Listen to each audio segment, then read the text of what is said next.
Everyone, Tony Winston here, Jazz Piano College, and got two songs on one page, and Winter Wonderland and Let It Snow. I'm going to cover them both, and I have two free tracks down in the description, play-along tracks, just bass and drums, done with band in the box, and you're welcome to download them and use them however you like.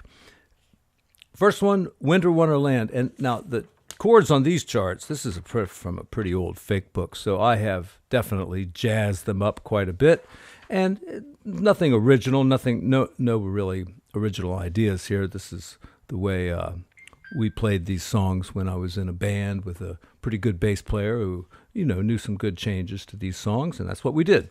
So I'll go over it real quick, and I'll put a second chart down there that has all these chords in it as well, because that's the way the track goes. So we're going to use a lot of rootless voicings here since we have a bass player, a fake bass player, and E flat. It just says E flat there, but we're going to make it a 6/9 chord. And what does the blues do? It goes right to the 4 chord usually, and that's a bluesy move, so we're going to do it. And there's our rootless voicing, A flat.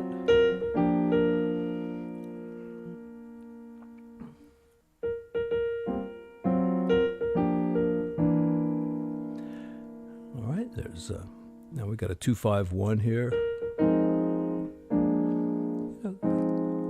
These are not rootless voicings, but we could make them that way.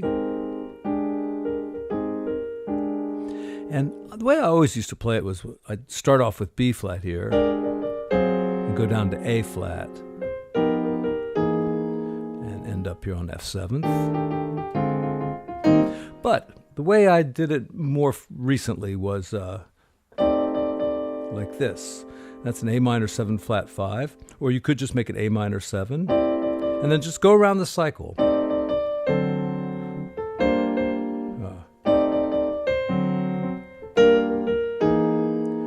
Here's our 2 chord, but it's a dominant. All right, it's not F minor, it's F7. All right, does that twice, and then a quick D7th or D sus to get us into the bridge, which goes to the key of G. You could put a pedal tone down here too.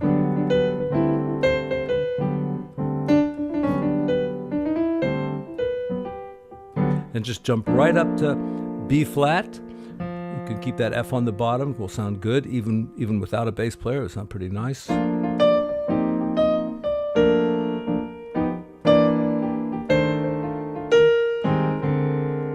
Okay.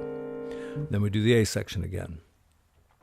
Now I'm going to play just maybe one verse with the track, and I'm just going to improvise. So I'm going to try to keep it pretty simple. If you're a beginning improviser, the best way to, figure out like what kind of melody will go with the chords is to just look at the melody of the song, because, that's somebody's idea of how those chords should flow and how the melody can work through those chords. And, just play around with that first and then see if you can come up with some of your own ideas. You don't have to get into all the scales and modes and all that kind of stuff. I mean, you do if you want to really get fairly advanced, but you can do a lot with very little musical theory. Just if you have a good ear, just figure out what fits with all the chords. E flat, A flat,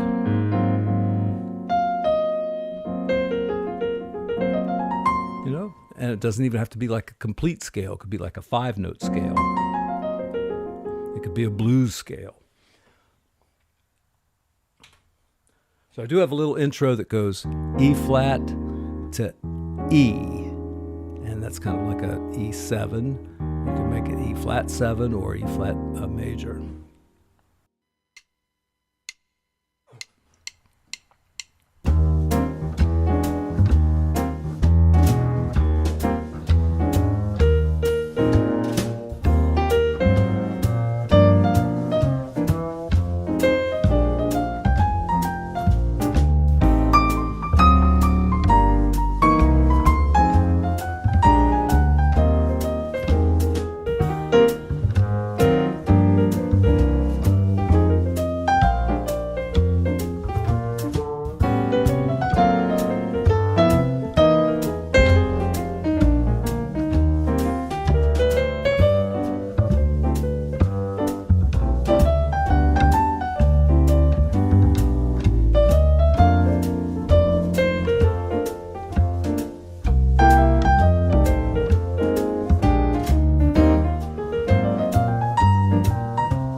couple things I did in there.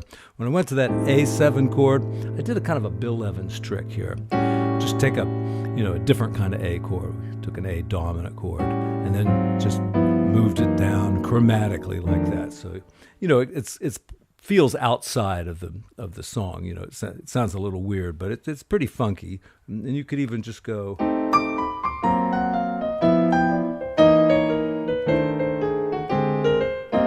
Start on that A and then take the D7 like that. And if you're going down chromatically, you're going through the cycle of fifths, and that's what's happening here. All right, let's look at the other song here. I got that on Digital Performer. So.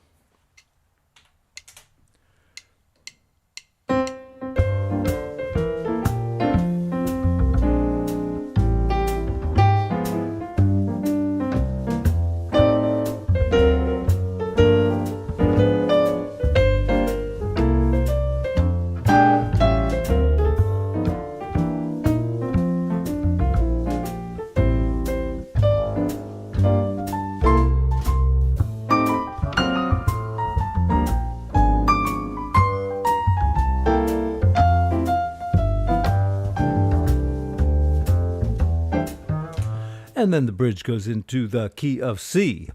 Now, original chords, F and C7. And that sounds fine, but why not make it a 2-5-1? Like that. And then while we're at it, go to the B flat 7. Gives it that bluesy, jazzy feel.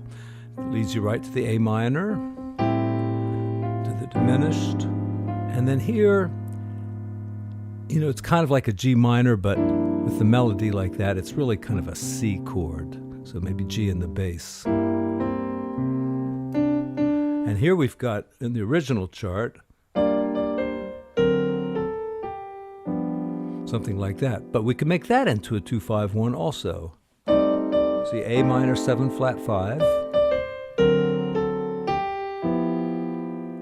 And maybe a diminished there. And right back to the G minor. All right. That's the second ending. I put a G7 in to go to the C. You don't have to do it that way, but. And another thing you could do here, is I do it that way in the track, I'm not sure, but you just move up like this. That's A7 right there. And then you got a 2-5-1 in C. And here. All right, now the chords don't really fit. I put them that way in the track, and that's just the way it is.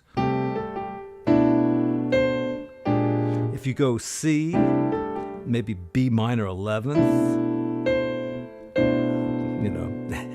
it's kind of bad, all right? And B flat 7th, right? And that gets to where you want to go.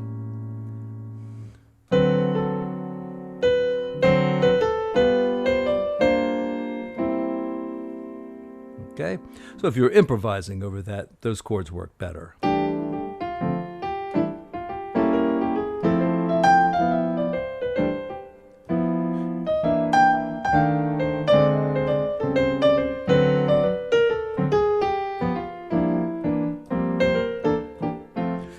Try it with the melody once.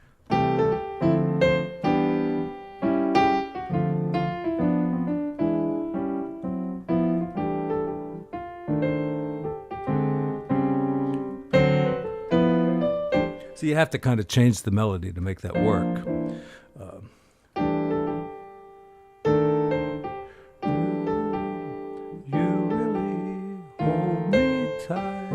Yeah, if you just change the melody a little bit. And I know they say not to do that when you're reharmonizing a song.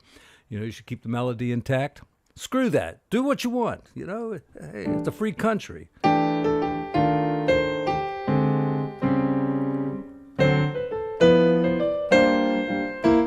right. I didn't mean to get rude or anything, but people like to put rules down, and when you're in the arts, you break the rules. That's what it's all about. All right, like I say, 2 play-along tracks. Got some original chart plus my chart. I might just write on this one and put my own chords in over this. That's what I'll do. make it simple. And thanks for watching. Let's see, how can you help me out? You could leave a comment. That's the thing. I don't get enough comments, and I love to read your comments, and I love to respond to them, okay? Other things you can do if you want to support the channel, hit the like button, subscribe, and then there's all those other financial things down there. You could do PayPal, Venmo, Patreon, if you're feeling generous. But really, I'm just here to help you all and give you some hopefully entertaining and useful content. All right, that's it for now. Thank you.